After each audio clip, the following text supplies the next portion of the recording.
A very good afternoon to our RANsquawk listeners. So just taking a look at what's happened today so far. In terms of the European markets, car manufacturers have been underperforming slightly.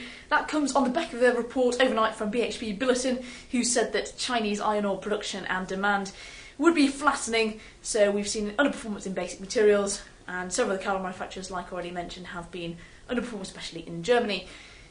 Now, in terms of day-to-day, we saw the US housing starts, which came in ever so slightly lower than expected, came in at 698,000. Building permits at 717,000, that's slightly higher than the anticipated. Not too much reaction in the markets on the back of those numbers, however. We have also seen an S&P report on banks saying that their ratings are likely to be relatively neutral on the back of those Fed stress test results. So as a reminder, that was last week where 4 of the 19 banks did fail to meet the criteria to pass the Federal Reserve Bank stress tests.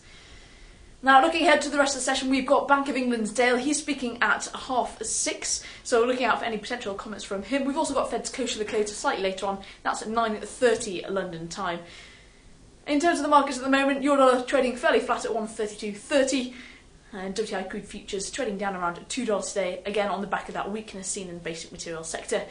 But for the time being, that's enough from me. We'll have another update for you a bit later on, but enjoy the rest of the session.